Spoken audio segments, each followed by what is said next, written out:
I'm just waiting for confirmation on my screen. I haven't gone live for quite some time.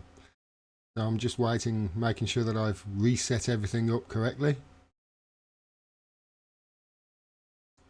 There's about a 20-second delay. And until I see it live on my system.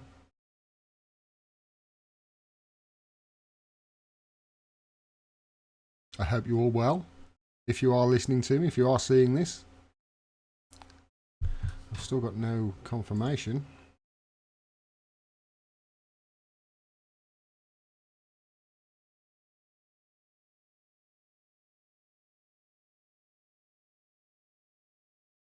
I'll just let it clip over.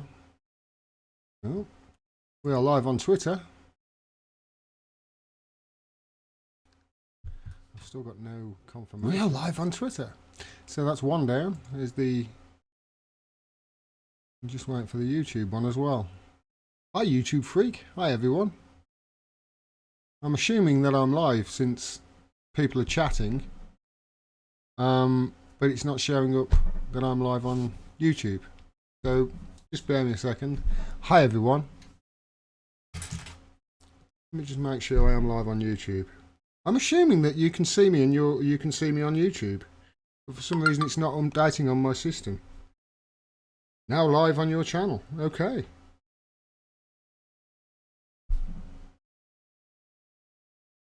YouTube here, who cares? It's not updating. My YouTube is not updating.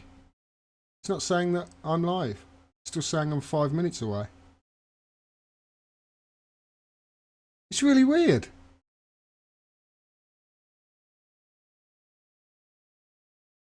I've had the notification to say I'm live, but it's, and I'm live on my phone. I've had the notification to say I'm live. Okay, but it's not showing up as live on my browser.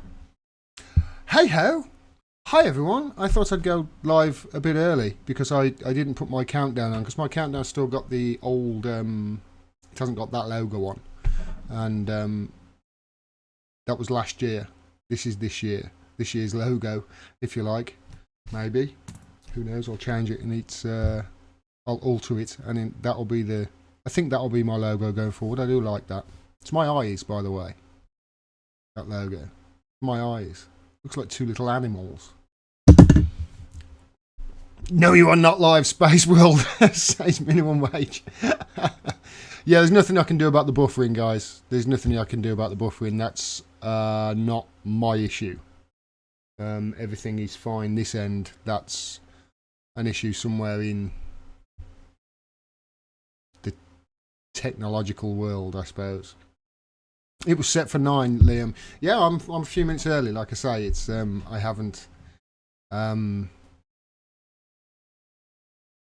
got my countdown sorted. You look marvellous, says Darren Fowler. Thanks so much, man. Thank you. I appreciate that. Hope your mummy's feeling better, says Liam. Yes, she is. The good news is, hopefully, she will be out tomorrow. If all things go well, and she gets better. She's been in a week and a half now, which is why you haven't heard from me, everybody. Like I said in that post yesterday, she's been ill, and hopefully tomorrow she'll be out, and we can look forward to the coming months and years with her, hopefully. It was a bit of a scary time. Chris Morale, just seen a clip of Bernie Sanders. Oh, Chris, I'm going to be mentioning that tonight, mate. I'm going to be mentioning that. I've just seen that. Gordon, are you covering the march on Saturday? I shall let you all know about that. One of the things I want to talk about tonight. Smoke up there. I'm on my puffer.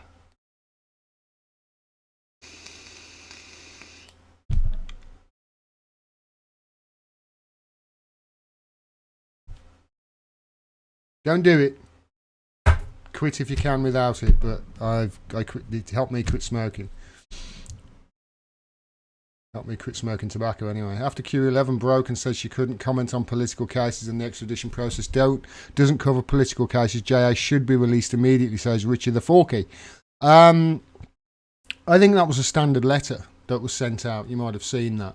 somebody, bless them, wrote to the Queen asking them to intervene on behalf of Julian Assange, and they said they don't get.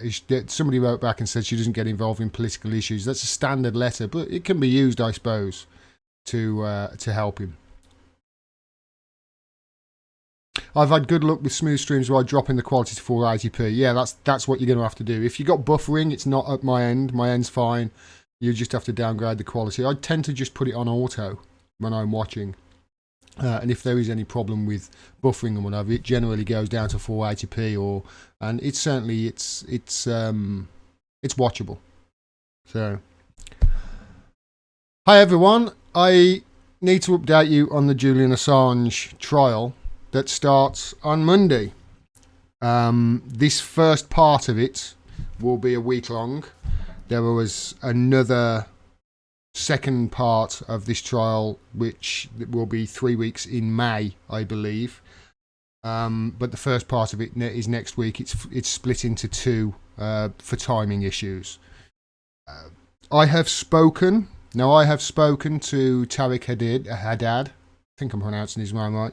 And the Action for Assange crew, who you all know very well. Steve from Slow News, Dwayne, Christy Dopf, and Andrew, and Taylor Hudak.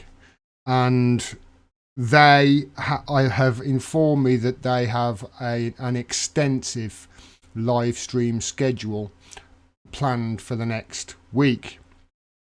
2 of them are coming over. I believe is it Taylor and Steve or Christy and Steve? I think they're coming over anyway, and Tarek, and they're going to be doing a lot of live streams. And I've spoken to them and sent all my details over, and all of their live streams will be streamed live on this channel. So all of the details when they're live outside Belmarsh, etc., and their insight, it'll all be streamed live on this, so you're going to get really great coverage on this channel. The Action for Assange crew are awesome, as is Tariq. Tariq, remember, he quit his job to try and get to the truth back in December, and we all really appreciate it, and his work going forward with the Freedom of Speech Society, I think it's called. Need to update you on the details, on the campaign details.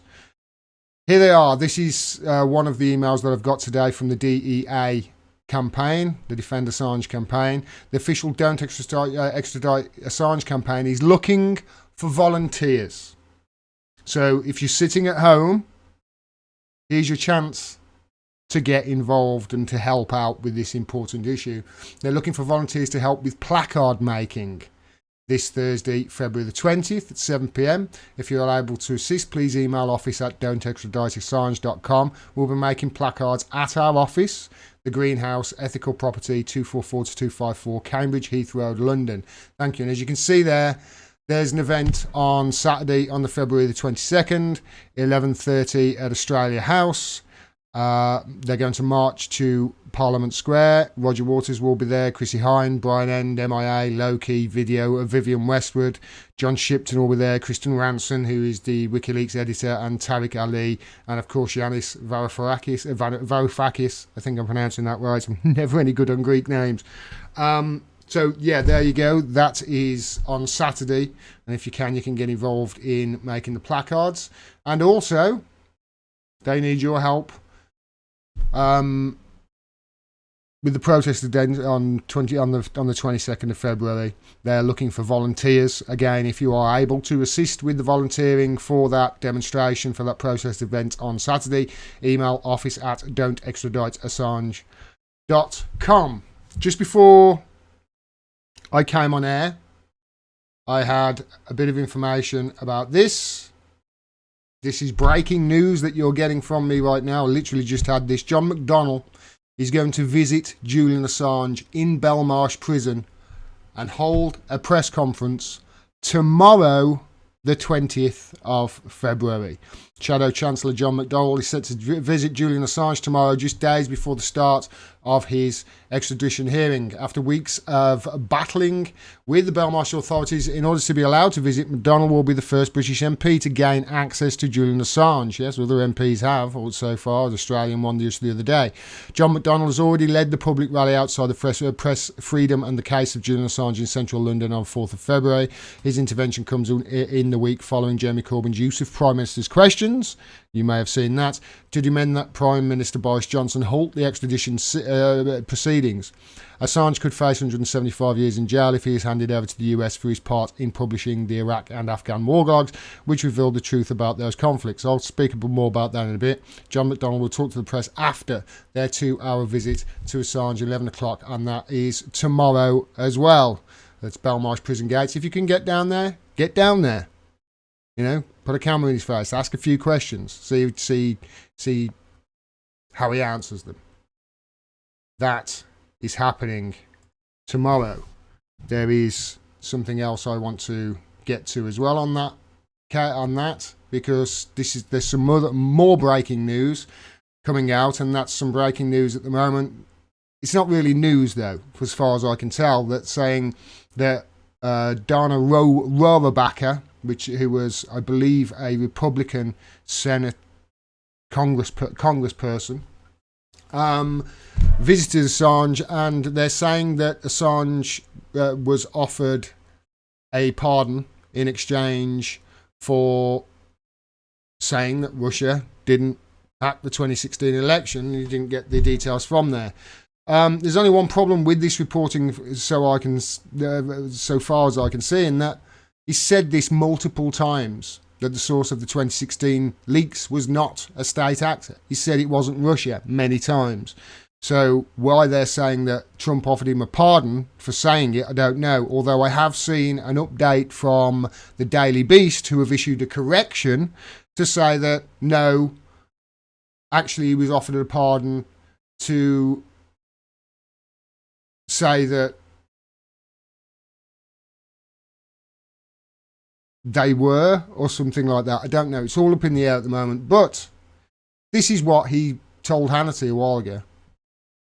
Can you say to the American people unequivocally that you did not get this information about the DNC, John Podesta's emails? Can you tell the American people 1,000% you did not get it from Russia or Yes. anybody associated with Russia? We can say, we have said repeatedly over the last 2 months that our source is not the Russian government and it is not a state party. So it's not the Russian government, it's not the state funded, it's not state actor. He's said this many times. So where this is coming from right now, saying that he's been offered a pardon for it, makes no sense, because he's already said it. So again, that's breaking news. It's just something I wanted to tell you. So that's the plan going forward. There is some where's Emmy's? Here's Emmy's site, Emmy Butlin, who you all know. She's the Committee to Defend Assange newsletter. These are the upcoming actions. And there's a list of actions here. It's the 20th, also tomorrow, as well as McDonnell and the placard making. There's also Veterans for Peace in Trafalgar Square. That's 4:30 p.m. And the 21st, there's an organising meeting for the JADC, the Julian Assange Defence Committee. On the 22nd, there's the march to Australia House, from Australia House to Parliament Square with Roger Waters, etc., that I've told you about. The 23rd on Sunday is the Socialist Equality Party public meeting. My friend Chris Marsden has asked me to go to that, and I will be attending. And then on Monday, the 24th through to the 28th, all of next week, there's Julian Assange at Belmarsh Magistrates Court protest organised by the Defend Assange campaign. And then on the 25th, which is Tuesday, there's Imperialism on Trial as a public meeting organised by my mate Gregory Sharkey. And there are a raft of great speakers, due to appear there on Tuesday. I'm not sure whether I'm going to be able to make that, because I have plans too. The action for Assange team and Tarek, etc., they're going to be streaming. They've got a lot. They'll be streaming a lot, probably every day, I would have thought, although I haven't spoke to them in detail on it. There's a lot that they're going to be doing next week. And then you got me. What am I going to do? Well, ever since Julian sent me a letter back in, was it May last year, asking me to save his life, literally asking me to help save his life, I've pretty much driven myself into the ground trying to do it. I hope I've made some sort of impact. I know that there are people who have said that they are part of the movement and turn up because they heard of the details of how important this is through me, which I'm really grateful to them for. I worked as hard as I could since he sent me the letter until the end of last year, beginning of this year, to try and shine the truth around his situation. And hopefully I did a good job of that. However, in the process, I know this, I was extremely rude to some people. I know this. I was extremely rude to some people. I was extremely rude to some members of the media. Many of you will say that they deserve it. I still remember going down to my first coverage of the Assange trials outside his hearings outside Westminster Magistrates Court. And I turned up there and just dived in with my size 9s, and the media were there, and I started shouting and screaming at them. Some guy from the Press Association tried to stop my girlfriend, who was doing some filming for me, from filming, getting in front of her, putting his hand in front of the camera, etc. And I lost my shit. And I didn't see the Press Association again after that. In fact, the next time I was at a hearing, you saw me grab a bullhorn and start screaming into their faces. They didn't show up much after that. Did you notice? Emmy will testify to this, Emmy Butlin, she'll testify. After that, the media really showed up in less and less numbers, not more and more. Just shows, how much of a backbone they've got. They are told what to do. They do what they're told, and they were told to stay away from it. It's as simple as that. In the process of me doing all this, of me being so single-minded, I was rude to a lot of people. Some deserved it, some not so much. I'm thinking of people within the Julian Assange movement. I had no time for people who were pussyfooting around. I really were, if I considered that they were. I'm sure that they know that I was just trying to save a man's life. That's all it was. I harmed relationships that I've got in the last 8-9 months. There are relationships that I've had that have been hurt by my actions because I've been so single-minded to try and help Julian. I've neglected family. I've neglected friends. And to a certain degree, I've neglected my fiancée as well, although she's in this with me. But she's had to make sacrifices, just as I have. I didn't do it. I didn't do any of this for fame or anything like that, and I certainly didn't do it for money, as you'll find out later on. I did it because I could see what was happening here. I could see it was wrong, and I could see the media were trying to have it both ways at the time when I got involved. I could see them trying to have it both ways. For 7 years, they persecuted this man. They had a hate campaign against him. They smeared him endlessly. And then, when he was gagged and thrown in Gitmo, they tried to say, oh no, we're standing up for him, he shouldn't be extradited. Well, you know what? You can't have it both ways, media. That's one of the reasons why I was so angry with them.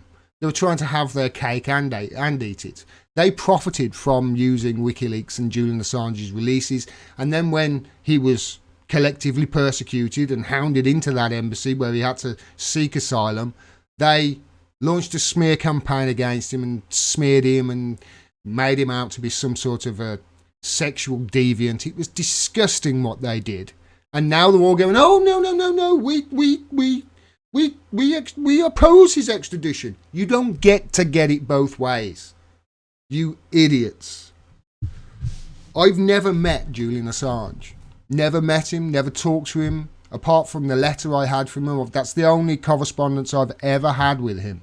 I've never met him. I don't know what he's like as a person. He's a very intelligent person, and in my experience, very intelligent people are extremely difficult to deal with. So, I don't know whether I'd even like him if I met him. I assume I would. But I do know this. I support his beliefs. That's one of the reasons why I've been so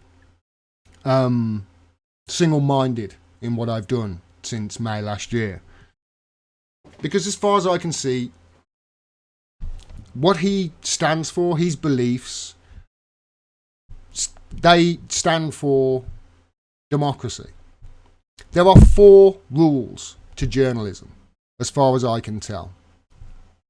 4 fundamentals. Let me have a drink, because my throat is croaky.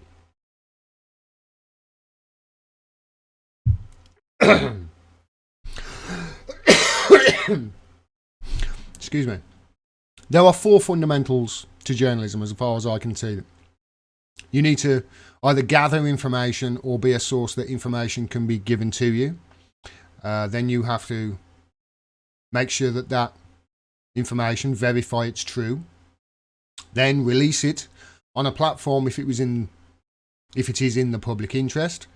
And 4th, most importantly, protect your source if you did get it from a source, because if it was leaked to you, they could be in trouble. They could be persecuted if it's found that they leaked it.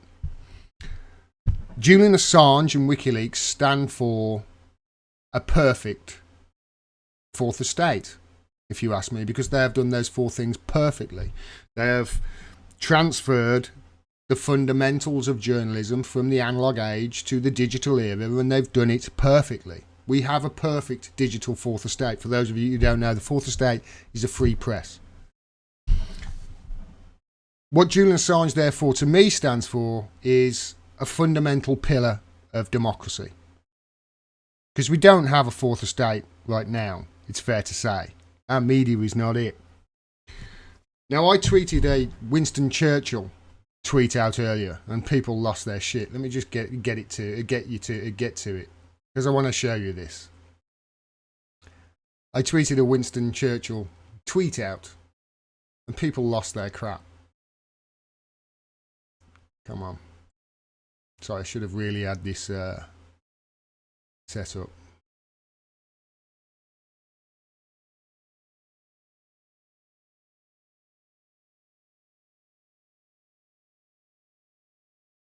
So I tweeted a Winston Churchill quote out earlier. All great things are simple, and many great things can be expressed in single words. Freedom, justice, honour, duty, mercy, hope. Freedom is first there. Freedom of speech is one of those freedoms. It's one of the reasons why I tweeted it out. And as you can see there, I made a caveat. I understand that Churchill was lots of things, many of which were not good. He was many things, including extremely intelligent. People lost their shit, as you can see, you know, people underneath saying he was this, that and the other. Oh my God, Gordon, how dare you? It's like, I know all that. I know my history. He was many things. I gave that caveat. The reason I bring that up was because I want people to stop talking past each other. I want people to stop getting triggered by certain things, and that's what I intend to do going forward. Because another great Churchill quote is this. Oh, not that.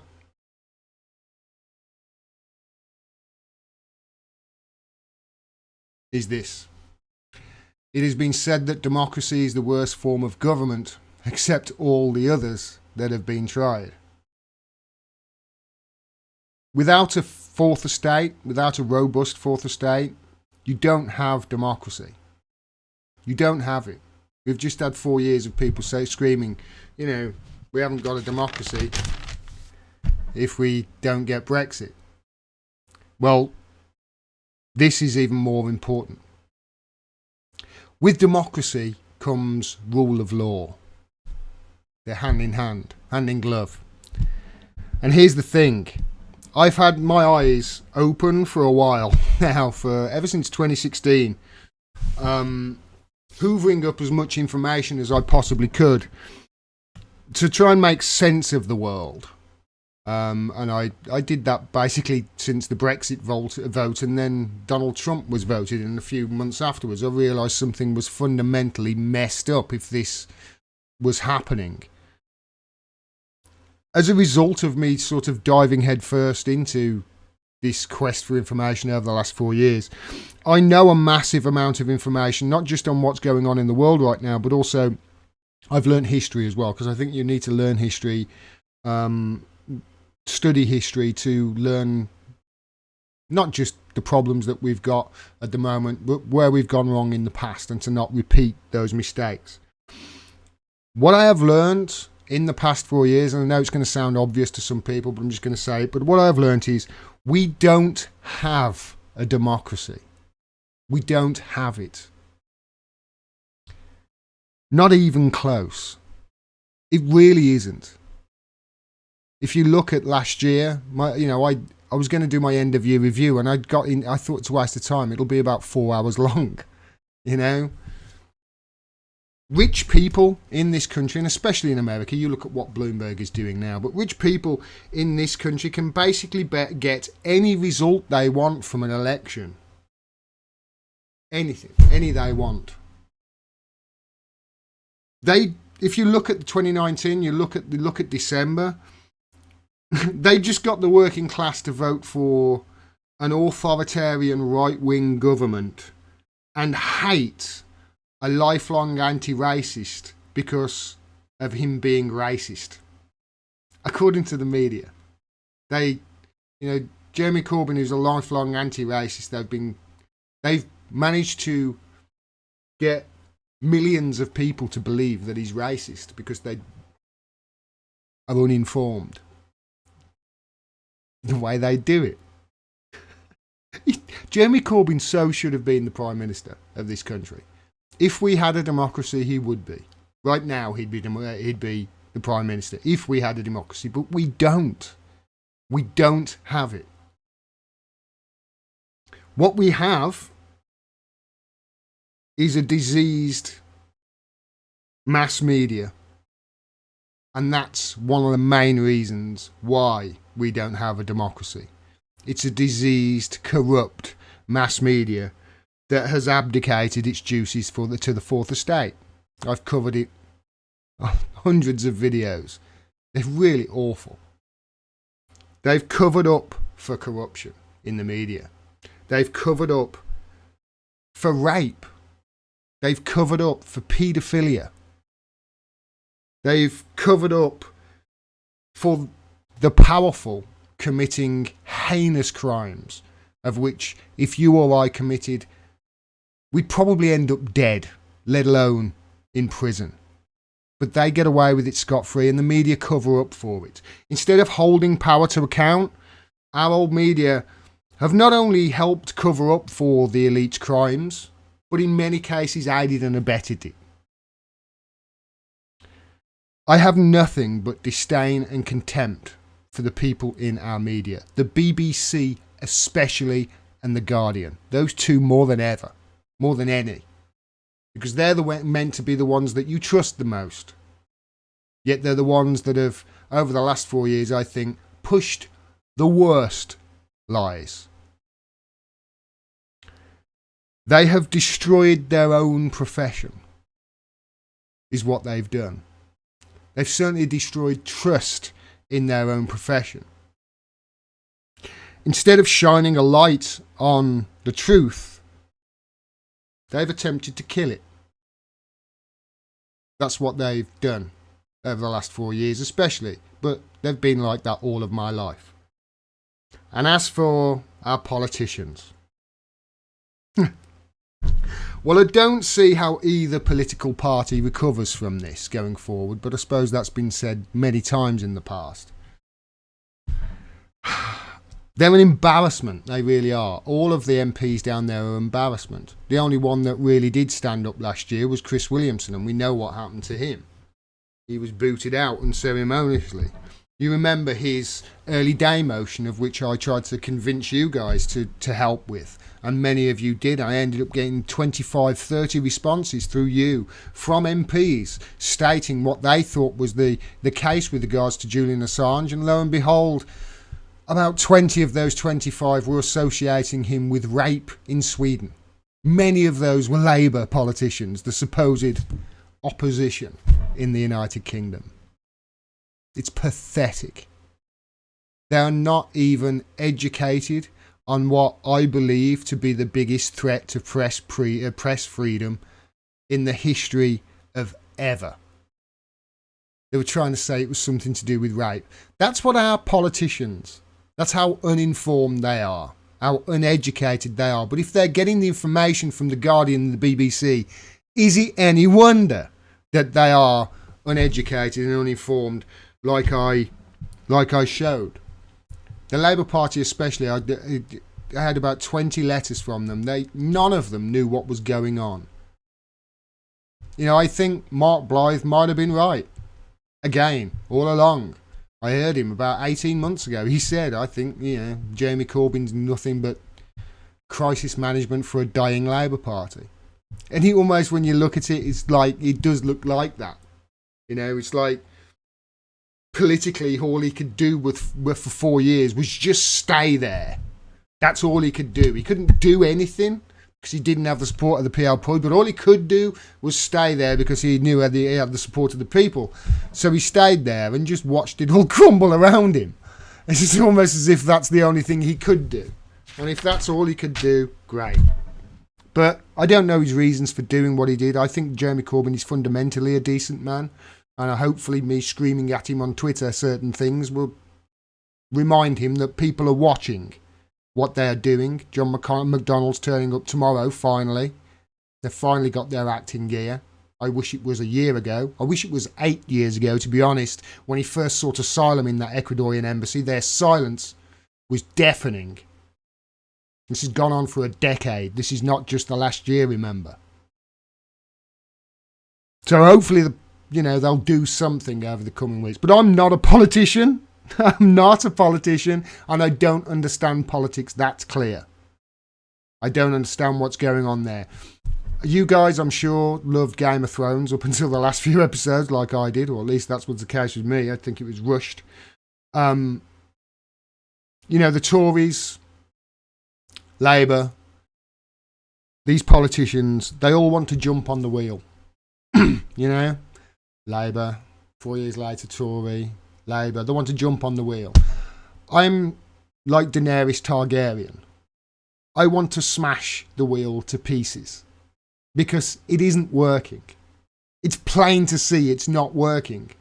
If it was working, we wouldn't have 4 million kids starving in this country, which is when it's the sixth biggest economy in the world.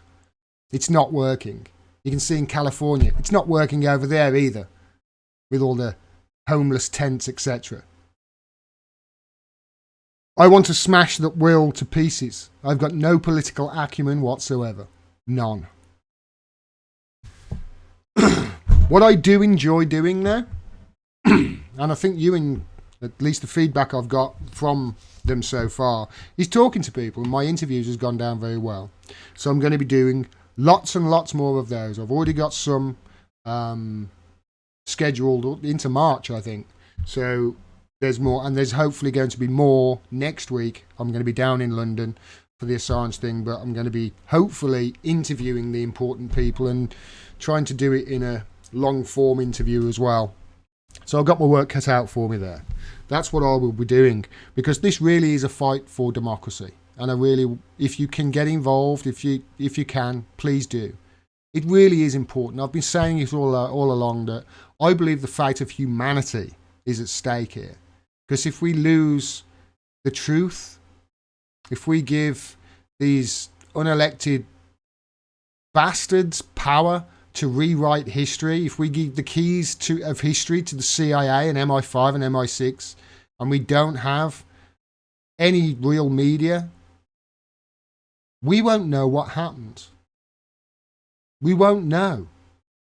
First they came for the journalists, we don't know what happened after that. It really is a fight for democracy. It's important. Because if he is shipped off to the United States, Julian Assange, having committed basically no crime in this country, the only crime he committed was jumping bail, of which most people who jump bail, they're not going to go to prison, and they're certainly not going to get over a year in Belmarsh, in our Guantanamo Bay, or nearly a year there in Belmarsh. So it's obviously a political case, this is. If he is shipped off to the US, we are basically admitting we don't have a democracy in this country, and nor do we want one. And there's something else that we're admitting if we let Julian Assange get extradited to the United States. We're admitting that a man who has never set foot, so far I can see, in the United States, who published information about them that was true, if the United States can then reach into the United Kingdom judicial system and pluck him out when he's not even a UK citizen, he didn't commit the crimes that they are saying he committed on this soil, then guess what? Yet again, Julian Assange will be proven correct. Because when he was coming out of that embassy, he was shouting, the UK has no sovereignty. The UK must resist. And if the US can reach their red, white and blue sweaty palm into our country and pluck somebody out of it for publishing the truth about them, for publishing truth about war criminals that showed them all to be lying war criminals, then we don't have sovereignty. We don't have it. That's why I'm fighting for it. That's why you need to too. Because it's your children's futures at stake, your grandchildren's futures, etc. Show up. Be there. Make your voice heard. It's really important. As for me, my mum's not been well, as you know. So for the last couple of weeks, I've been sort of, very worried, I will say. I've run myself into the ground since May. I really have. I think I possibly sent myself a little bit nuts as well in the process, but hopefully I helped. I probably hindered at some point, and I'm really, I just did what I could.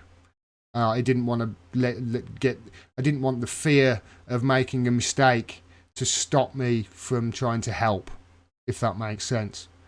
I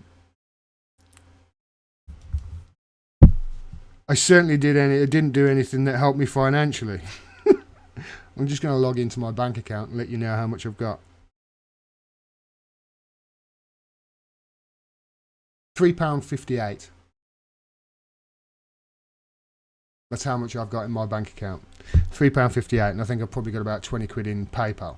So I need your help, because I'm going to be shooting up and down this country over the next week and 2 weeks, 3 weeks, 6 weeks, whatever it is, and interviewing as many people as possible. So if you can, please send what you can, and I'll do my best to stretch it as far as possible. My details are at the bottom of the screen, scrolling here, as you can see, and they'll be underneath, although I think it's blank at the moment, the About section is. And I'll do what I can going forward. It's going to be bloody expensive, but it needs to be done. It really is important. And on that note, I think I'm going to dive into the chat and say hello to you all, because I haven't said hello for ages. Anthony Ray says, Lawrence Taylor, I like Jamal, but Steve Poinkin is the goat. Steve's just his Twitter feed, honestly, his Twitter is fucking brilliant. He's so funny. He's really good at nailing people on their hypocrisy. And obviously Jamal's my buddy. Everybody go and watch his new show. I was watching it the other night. Political Misfits. Got a show on Sputnik. I got to tell you this. I was watching last night. I was watching YouTube, and the autoplay came on, and it was the autoplay to Joe Rogan's interview with Ben Shapiro a while back. And I watched the first 15, 20 minutes in the background, and Ben Shapiro said something about all the black people. He was blaming the problems in America. All the black people are in the same place. It's like, yes, I know, Ben. It's called segregation. There's a reason all black people are still in the same place. And there's so much crap coming out of his mouth that I thought, he's really intelligent. Surely he doesn't believe all this. And then I realised, oh, he's that guy who figured out he was wrong years ago. Ben Shapiro is. But he was making good money and he realised he could make a lot more. So he decided that he was just going to lie to himself and kid himself that what he was saying was true. And he believes it. He's like that guy who figures out he's gay when he's 8 years old and then just decides to lie about it for the... Does Ben Shapiro, do you think he lies to himself about a few things? Not just his ideology? Might be onto something. Cynthia Johnson, I wish I could be there with you all. I'd be shouting with you all outside that effing prison. You're from the South in America, aren't you, Cynthia? Y'all. Wish you could be there too, as well. But Assange saying Russia hacked the DNC. What the fuck? No, he didn't. Assange didn't say Russia has hacked the DNC. It's reporting, mate. They're muddying the waters. If I remember right, when confronted with it, Assange said the Russians could very well have hacked the DNC. Multiple people could have hacked the DNC. In fact, there was malware all over their servers, we know that. Julian Assange said that hackers have commented that the DNC's security during 2016 election was like Swiss cheese. They may very well have been hacked multiple times by multiple, even state actors. What he's saying is he didn't get the information from Russia. Didn't get it from a state actor. I have my suspicions as to where he got the leak from. Notice I said leak there and not hack. I have my suspicions of where he got the leak from, and hopefully it will all come out in the future that it was a leak and who leaked it. Craig Murray, remember, said that he's met the leaker and they definitely weren't Russian. So we'll see on that. Jamal Thomas is a nut, says Propaganda. Jamal Thomas is my mate. Wash your mouth out with salt, Propaganda. He's my mate. He's one of the best human beings I've ever met. I haven't met him yet. Spent lots of time talking to him though. He's great. Got no notification on YouTube about this, somebody just said. Bastards. The bastards. Brilliant Wonderful said Seth Rich leaked the DNC emails. Really? Who's Seth Rich? We can't mention Seth Rich's name. Brilliant Wonderful. That's an open investigation of a DNC staffer that was shot in a botched robbery. We're not allowed to ask questions about that. If you ask a question about that, you have to beat yourself with a stick because you are a conspiracy theorist.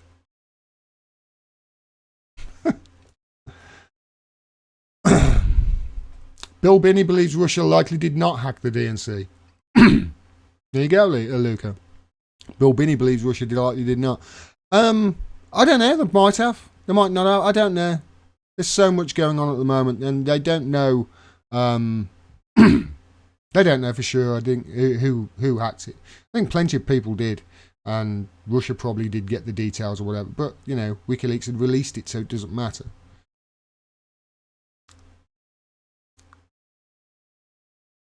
Robert Hickey, 2 bullets in the back, nothing to see, move along. Thank you, Teddy Biff. I really appreciate that. I'll come to the super chats in a bit. I want to talk about a little bit of politics, though. For maybe the last time. These might be my last videos about politics. I don't know. I'm done with it. It's just nonsense. Nothing ever gets done with it. It's a waste of time. We're trying to get them to do the right thing. They're not. This is... Kerry-Ann Mendoza says it's disgraceful for 2 reasons. This is Peston, Robert Peston. and he's interviewing the 4 suitors for Jeremy Corbyn's leadership of the Labour Party. This is 1 minute and 46 seconds. Enjoy this. Try not to vomit in your own mouth. But let's be clear, this is a moral issue. And I quite like all of you just to address a question, okay, which I think is relevant to all of this. Do you regard it as anti-Semitic to describe Israel, its policies, or the circumstances around its foundation as racist because... So do you think it's anti-Semitic to criticise Israel, its formation or its policies? The correct answer to that question is no. That's it. That's all you need to say. No. You can go on to explain. This is how they answered it. This is how Rebecca Long Bailey did it. Discriminatory impact. Is that an anti-Semitic statement? Yes. To Rebecca Long Bailey, this is meant to be the leftist of the left. This is meant to be the leftist of the left. Israel, its policies, or the circumstances around its foundation as racist because of their discriminatory impact. Is that an anti-Semitic statement? Yes. Right. So Jeremy Corbyn presented to So she said yes. the NEC a document in which he wanted the NEC to approve, which would have said that that statement is not anti-Semitic. That was a disgrace, wasn't it? Well, I can't remember the exact words, but I've got the words. I covered it at the time. It was a story I reported on. It was an extraordinary moment. I don't understand why, since the NEC did in the end approve the document, at that point there was... So, I just want to clarify something there. And let me take this back. I'll play this all the way through, actually, because I know people don't like me stopping and starting. But she said yes there. She said yes, it's anti-Semitic, which is wrong. She's already bent to them. She's already bent over to what they want. She's already bent over to the Israel lobby. She's already bent over to the propagandist Peston. She's already bent over. And then she's tried to do a politician trick and just try and hedge her bets. And straight away, no, not good enough. Not good enough. It's 100% over here. It's 100% wrong. You don't get to be 80% wrong, Rebecca. When it comes to Israel and Palestine, you have to be 100% wrong. Otherwise, you're anti-Semitic. This is what they're saying to her. They've got to learn this trick. They've got to learn how to fight back against this. But they won't. I'll let it play. But let's be clear, this is a moral issue. And I quite like all of you just to address a question, okay, which I think is relevant to all of this. Do you regard it as anti-Semitic to describe Israel, its policies, or the circumstances around its foundation as racist because of their discriminatory impact? Is that an anti-Semitic statement? yes. Right. So Jeremy Corbyn presented to the NEC a document in which he wanted the NEC to approve, which would have said that that statement is not anti-Semitic. That was a disgrace, wasn't it? Well, I can't remember the exact words, but I've got the words. I covered it at the time. It was a story I reported on. It was an extraordinary moment. I don't understand why, since the NEC did in the end approve the document, at that point there wasn't a deeper reckoning. This was back in 2018. I don't understand why there wasn't a deeper reckoning. So I think you're referring to the code of conduct that was brought in to try and implement the IRA definition and example. It was at the time in which you were having this debate about the IHRA definition, Yeah, okay. and when people like Seamus Milne were desperately trying to prevent you from implementing it in full, and Jeremy brought to the NEC a compromise statement that most people would have said was straightforwardly anti-Semitic. Most people, he says, most people. Not most intelligent, informed people, I will tell you that, Peston, because you are peddling absolute bollocks, son. And you know what? One of these days, I'm going to sit in a room with you. I've decided I'm going to find you out. I'm going to ask you a couple of questions. You absolute horror of a man. What happened to you? I used to like you, Peston. I used to think you were one of the better TV talking heads. The hell is that all about? Kellyanne Mendoza said Peston is flat out bullying her. Yeah, he is. I totally agree. But it went on, this did. This isn't an isolated incident. Here's Lisa Nandy. What's your number one priority? Were you Labour leader? Rebecca Long-Bailey. I've got a few number one priorities. I think one. tackling anti-Semitism within the party Sorry, it's Rebecca Long-Bailey again. Tackling anti-Semitism. is one.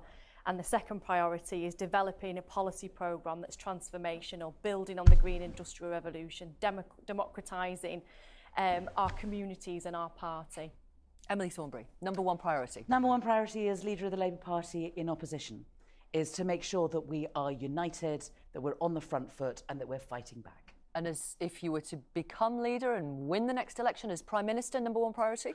Number one has to be to rebalance our economy, to have an active industrial strategy that brings jobs back to the regions and that links in with a green industrial strategy. Lisa Nandy, number one priority. As the leader of the Labour Party, my number one priority would be to deal with anti-Semitism, because we don't have any moral authority to go out and fight for a better country until we've done it. But as a Prime Minister, my absolute first priority would be to get investment back into areas that have seen 40 years of economic decline. Why? Because those young people in towns like mine have no choice but to leave in order to find work and opportunities. It breaks families apart and it's causing major problems in our big cities with high housing prices and overcrowding, congestion, air pollution and strain on public services. Okay. We have got to do better as a country than this. Number one priority, Sir Keir Starmer. I agree with Lisa on anti-Semitism. I think until we can demonstrate that anybody who's anti-Semitic is out of our party, we will not be able to persuade people that...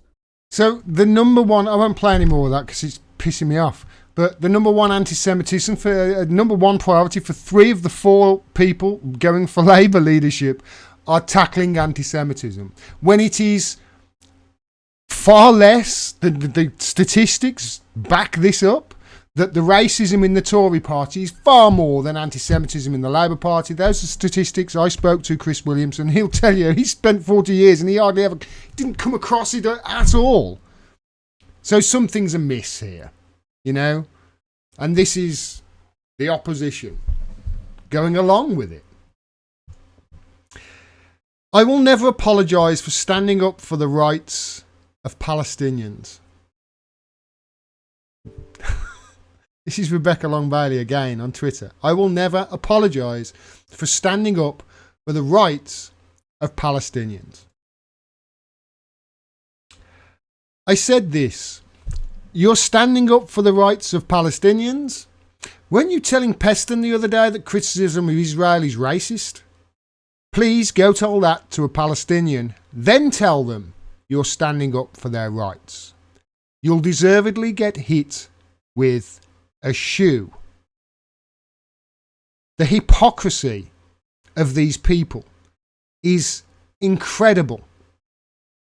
You can't say that criticism of Israel is racist and then say, I'm standing up for Palestinians. Because those two things are at opposite ends of the spectrum. You are cancelling each other out. There is something I want to really get to, though, because this seems to be the crux of the matter with this anti-Semitism smear, because this is the route they're going down now. I've seen it quite a few times on social media over the last week or two. We've even seen Trump and Netanyahu trying to flat out say this. But they're trying to say that anti-Zionism is anti-Semitic. Palestinian Arabs are Semites. Their horrific treatment is literally anti-Semitic. Anti-Zionism isn't anti-Semitic. Zionism is. As you can see, I swore a couple of times in that tweet. I did well not to swear at all, I don't think, in that segment. I think Mark Blythe was right. Jeremy Corbyn was crisis management for a dying Labour Party. Because if that's the best that they've got, if this is the best we can do to beat the Tories and this authoritarian rule, then we really are screwed.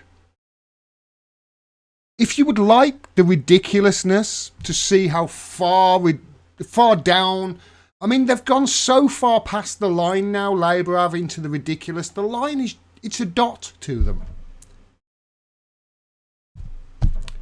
Here is Dawn Butler.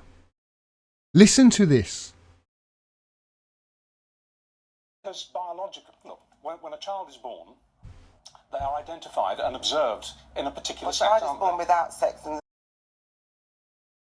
Oh, that's stopped. Why has that stopped? Because biological, look, when a child is born, they are identified and observed in a particular sex. A child is born without sex, and the child is formed without sex in the beginning. But anyway, a child is born without sex in the beginning. That's what she's saying. The child is born without sex. They're so woke now. All they're trying, I think the only person's vote they care about, seemingly, is if you're a Zionist or you're part of the LGBTQ community. Those are the only two votes, seemingly, anybody in Labour seems to be going for. It's one of the reasons why I don't understand politics. One of the reasons why I just want to smash it all to the ground. What year did you get your sex, everyone? If we don't get it at birth, what year did you get yours? When did you get to be a he, she, or they? We're born without sex, you see. At least we are, according to Dawn Butler. I got my sex at 3 when I discovered my dick in the bathtub and tried to fill it with water. When did you get yours? The Labour Party, ladies and gentlemen.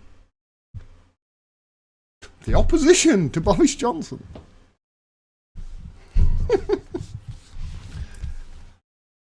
Insane. I've been saying that a lot the last few years. I won't talk. I want to get to this as well. I wanted to quickly talk about this because Caroline Flack, as you will no doubt know, took her own life apparently this week.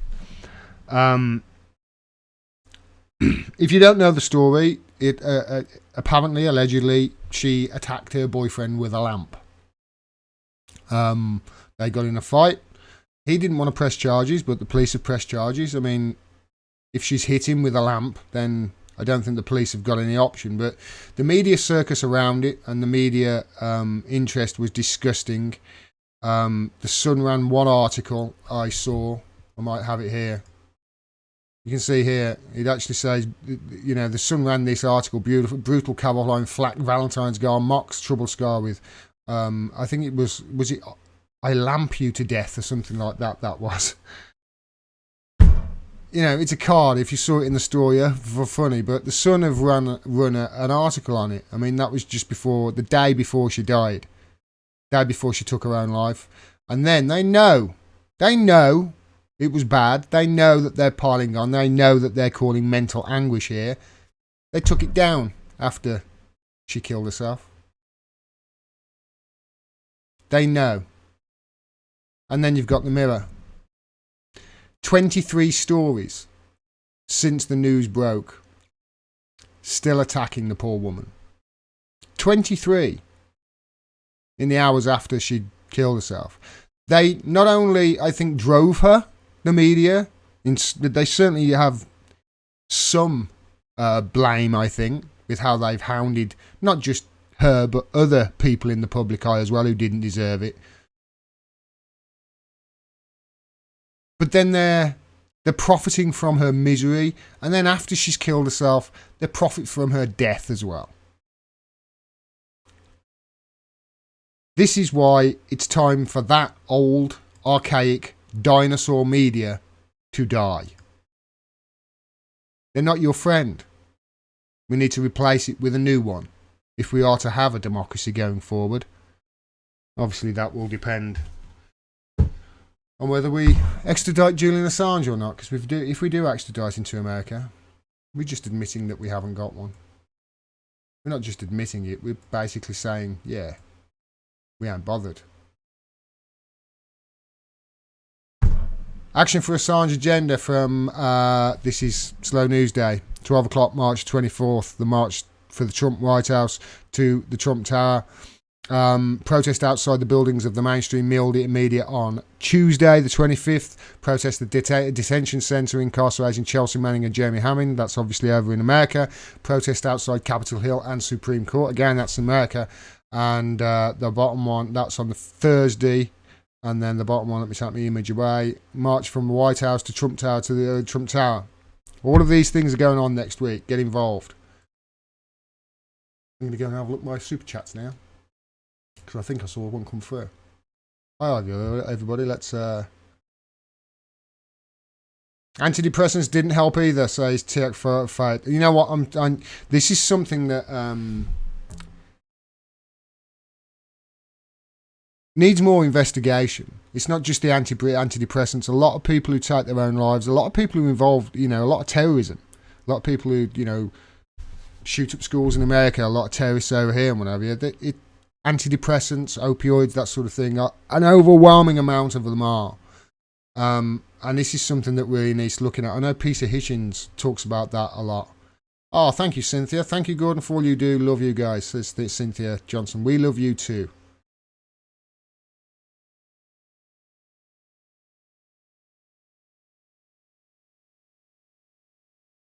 I've just unsubscribed from your YouTube subscriptions, Tory Boy Gordon. Tory Boy. Well, John Blackshaw, if you've unsubscribed because you think I'm a Tory boy, then you have got the wrong side of the stick, mate. You got the wrong end of the stick. I'm fighting the Tories and highlighting the fact that the people who are meant to be fighting the Tories are not. I don't know how you got that I'm a Tory boy off that, but... Okay, see ya. Go over to... I don't know. Who's the other UK YouTuber who's doing... Oh, that's right, yeah. Thank you, John Blackshaw. Appreciate that. I'm a big fat lesbian shovel, says Rob. Here's the thing with that, with the Dawn Butler thing.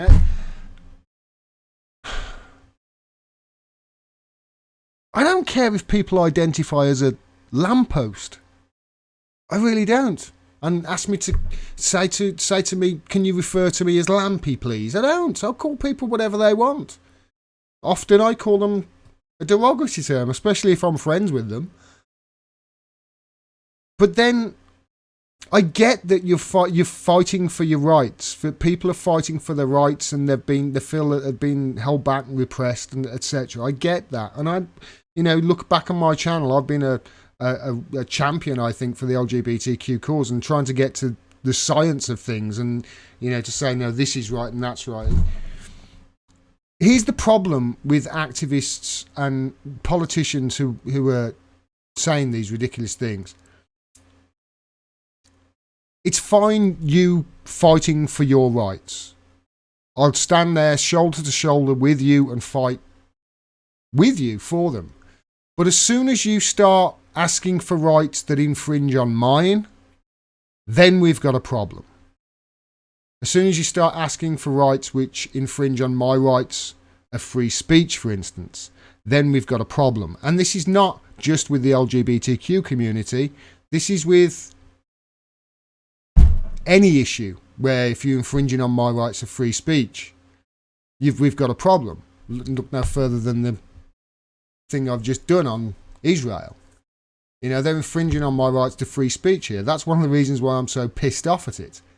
They're trying to change the meaning of words. As soon as you start doing that, then people like me are going to go, whoa, whoa, whoa, whoa, whoa, whoa, hold on a minute. You've got to be careful of it. Politics is a pantomime, says Martin K. O'Connor. Oh, mate. For 4 years, I've tried to figure it out.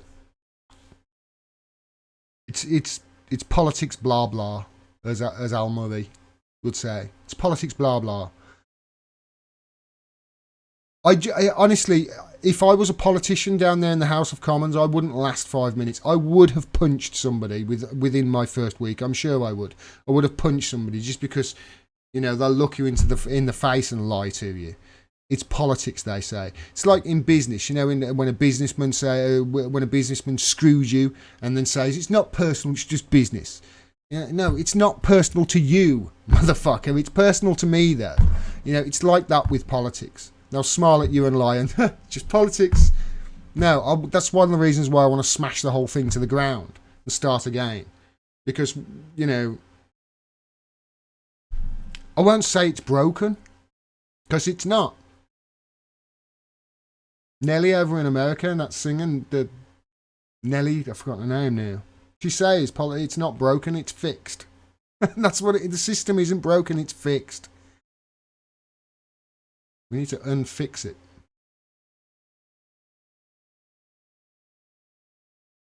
Chris Williamson stood out, he says. Just imagine the cold shouldering of Flack he took. I spoke to him about it at length in that interview I did. I really feel for him. I really do. And I think he's a good man. And I think he's taken the slings and arrows. When he, you know, he's been vilified and he's been chastised for doing the right thing. It's like Julian in Belmarsh. He's not being prosecuted. He's not, you know, locked up, and he hasn't been in almost a decade in detention of some kind, 7 in arbitrary, 1 year gagged and another in our Gitmo. He's not Chris Hedges at the Imperialism on Trial last year that I went to said it brilliantly. Julian Assange is not being persecuted for his vices. He's being persecuted for his virtues. He's in prison right now, Julian Assange is. Not for Julian Assange or anything that Julian Assange has done for Julian Assange. He's in prison right now, Julian Assange is, for what he's done for you. That's why he's in prison. Because of what he has done and what he could be doing right now for you. That's why he's been silenced. You know, the Iraq-Afghanistan war logs, as far as they're considering, that's just a precursor to what he could be releasing right now or in the future. How many stories of public interest right now around the world, in the UK, with the coronavirus and this Jeffrey Epstein bollocks and, you know, MH17 and Russia, etc., you know, and all this stuff with Macron. And I mean, Macron the other day was talking honestly like a Nazi. I saw him. I think it was today I saw it on Al Jazeera. He was talking about being dominant and dominating the planet. He sounded like a Nazi. What person, what organisation would release details, leaks, on all of these stories to give you the truth? That's why he's in Belmarsh. Because of what he could be telling us right now. And if we let him go, we ship him off to America. The United Kingdom's judicial system, it's corrupted. We don't have sovereignty.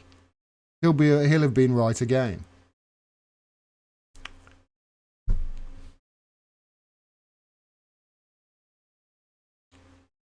Being a member of the Labour Party since 1968, says John Backshaw, and people who make out their politics are left-wing in one sentence, then pull such as Corbyn down in the next sentence, make me sick. Me too. I will say this, though, John. I don't like, I've said it many times on this channel, I don't like looking anymore and calling anybody left-wing or right-wing. Because you know what? I've got some right-wing views. You know, there's an old Chris Rock sketch, isn't there? Think about the issue. I'm conservative on crime. I am. Prostitution, I'm liberal. Drugs, very liberal. You know, it's one, you can't just say, right, okay, that's a right-winger, and you immediately know what that person thinks and feels about every issue. And that's what the left-right paradigm does for us. We look through this left-right paradigm as if it's our prism, but it's not. I get on with people on the right quite often. And often, the thing that I get said to me the most, the thing I get said to me the most by people who come up to me in the street and whatever, yeah, that happens now. But the thing that I get said to me the most by people who do that come up to me is this: I'm nowhere near you on the political spectrum, Gordon, but I agree with almost everything you say. Well, maybe you're not right-wing then. Or maybe right-wing isn't the way we should look at things. Maybe we should look at things of, no, you're just in the 99% with me. It's the 1% who we need to fight back against. And this left-right paradigm that we all look through, it's the way they divide it. It's the way they keep us divided, arguing amongst ourselves, so we don't turn our attention on the real people who've been fucking us, fucking our kids, taking all the money off us, putting it in offshore territories, tax havens. It's the 1% who've been doing that, not the right winger or the left winger, you know, not the working class, not the middle class, the 1%. They're the real enemy, not a right winger, not a left winger. I'll interview them all. I don't mind. I would love to sit down with Robert Peston and ask him a few questions there. I really would. I think I could destroy him in... I think I'd have him walking out in 3 questions. That's the truth. 0.1% more like Muriel says 0.1%. Good point. Good point. Right. Let's get to these super chats because I've seen another one coming. I want to say hello.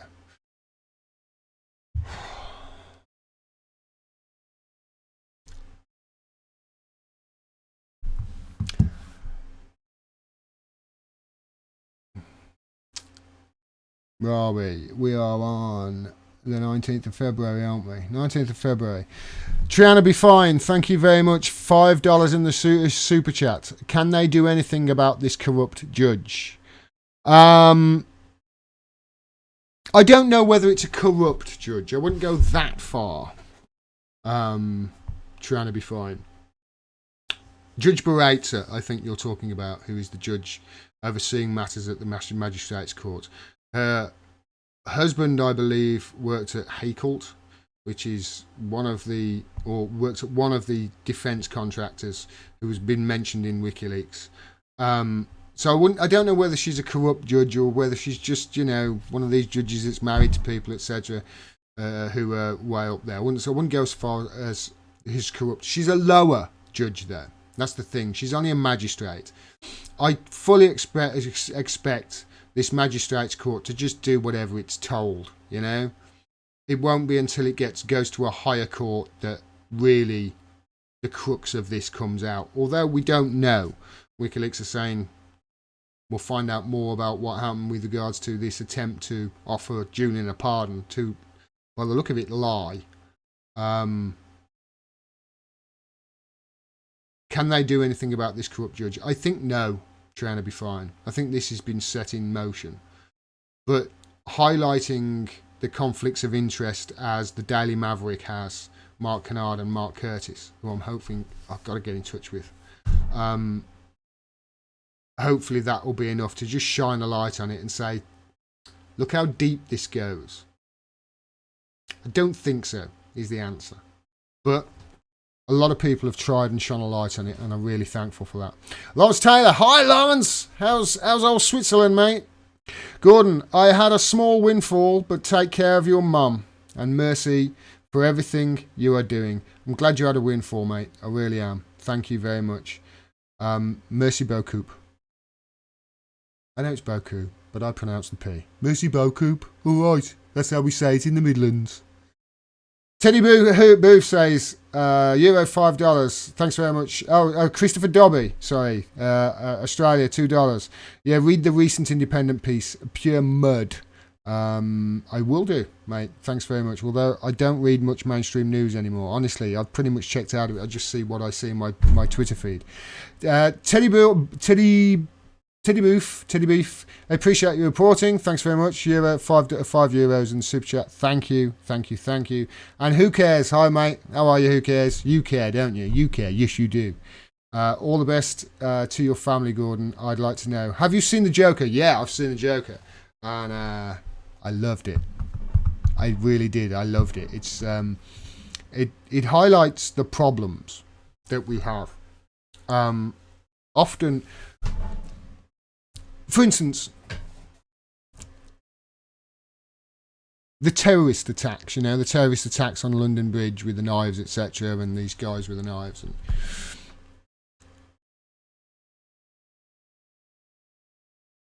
I always try when people are saying, oh, we should be killed, I'm glad he was shot and whatever, just try and put into the conversation somewhere, listen, this person A could very well have been on antidepressants and opioids, etc., which is a problem in a massive amount of them, which invariably is the case.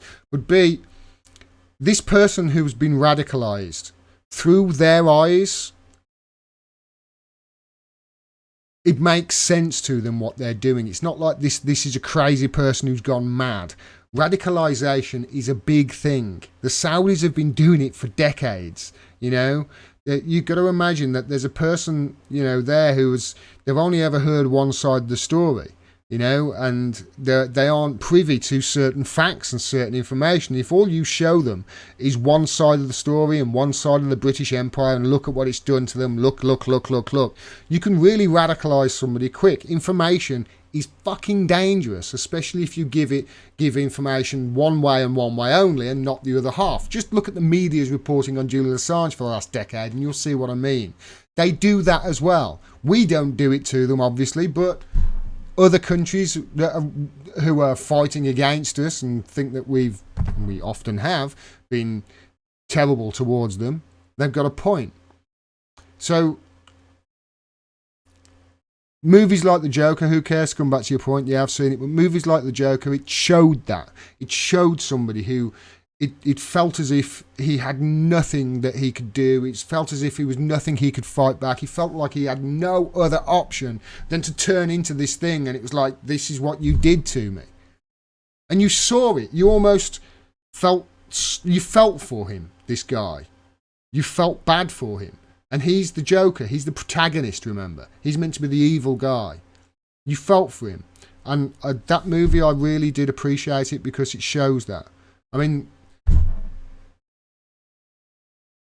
it was almost as good as Batman. Is it Batman Returns? Whatever. The one with Heath Ledger. We could watch that movie. If you haven't seen it or you've only seen it once, watch that movie again with my voice in the back of your head telling you the Joker's the good guy. Not this movie, but the previous one with Heath Ledger. I swear that movie was brilliant. Because the Joker is the good guy. It's not portrayed that way. You think, oh, Batman's but it's not until afterwards you start thinking, hold on a minute. Batman was there when all this corruption was going on. He was there. The corruption, the mafia, the money was stolen by the Joker.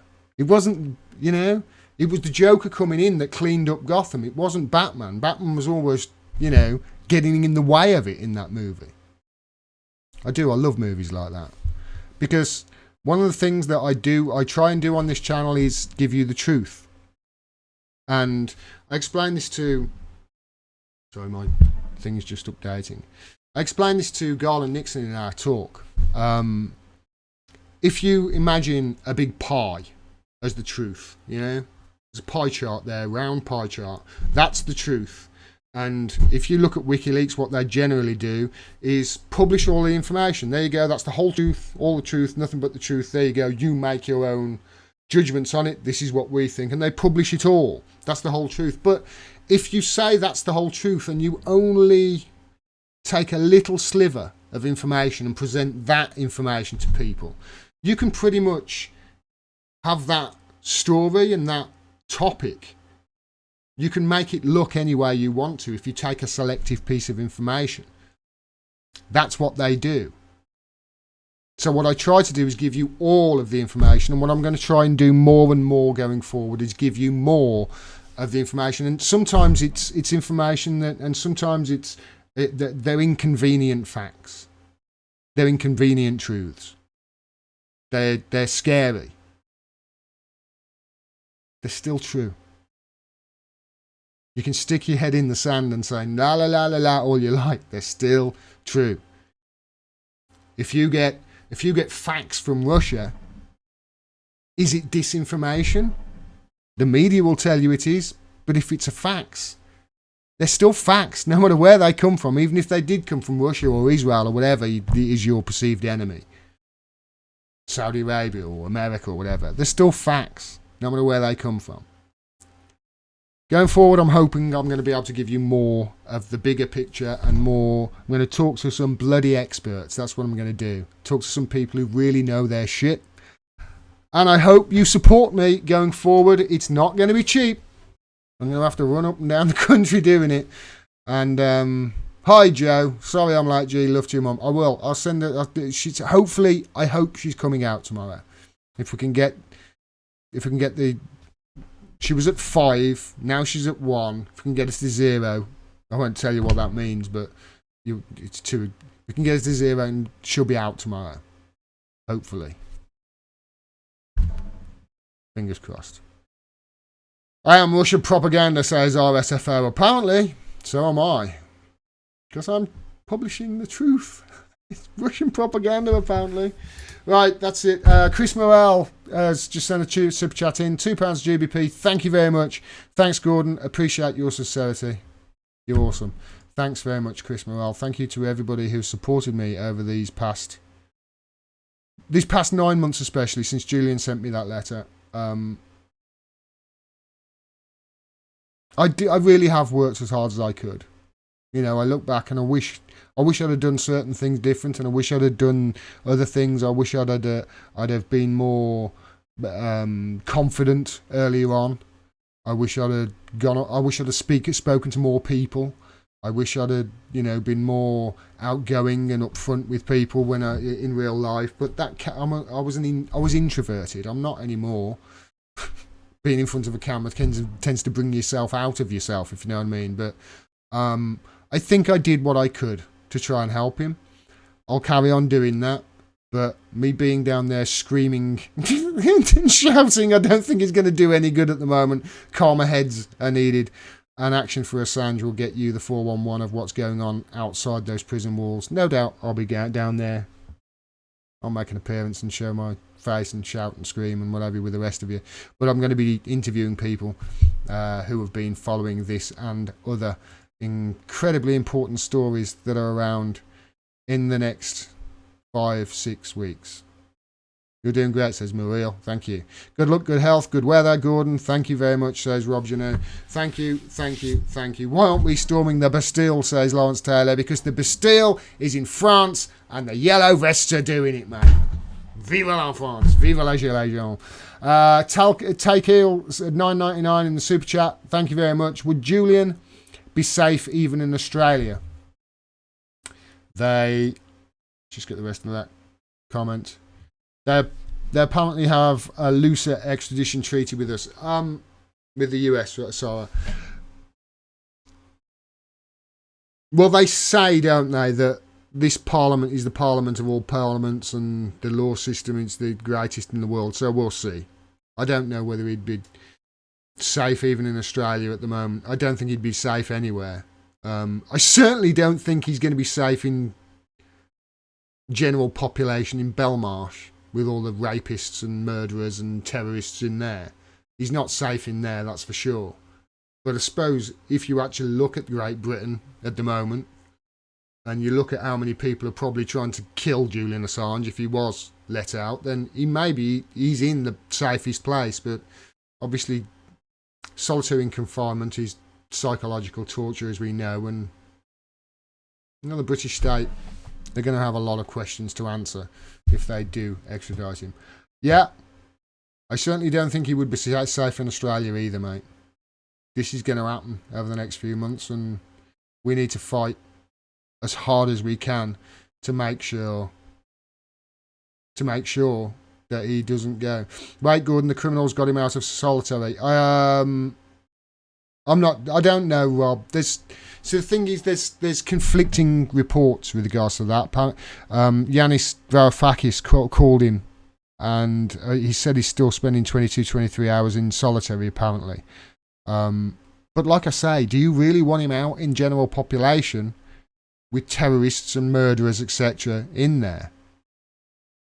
There's going to be a price on Assange's head. I can guarantee that. There are serious people who want him killed. And if he goes to America, he'll be Epsteined in a nanosecond. You know? People keep saying 175 years is what he faces. No, he faces death. He faces death. In his letter to me, he didn't say, oh, I don't want to spend that long in prison. He said, no, they're going to kill me. We can't let him go. Thanks very much for all your support, everybody. Thanks for all the super chats. Thanks for everybody who supports me financially. I cannot do this without you. And honestly, I can't even get down to London without you the weekend. So I'm really relying on you great people who've supported me all this time. Thanks for all your well wishes with regards to my mum. It does look like she's going to be out tomorrow. Thank you all for your support. I will be back over the next couple of days, and there's going to be interviews and lots of things going on this channel especially. Make sure you tune in to Action for Assange. Go and follow Steve and Taylor and Christy and Andrew, and because they're going to be doing a lot of work next week. I'm going to be doing a lot of the footwork on the ground, running around and interviewing people, etc. It's going to be a zoo down there, and we're going to need some sane heads, and those guys are brilliant, and they'll do Assange proud, I'm sure. Thanks very much. I'm going to get off now. I'm going to go and get some sleep because I'm very, very tired, and next week is going to be a real big one. Thanks very much, everyone. I'll talk to you in a day or two. Stay cool.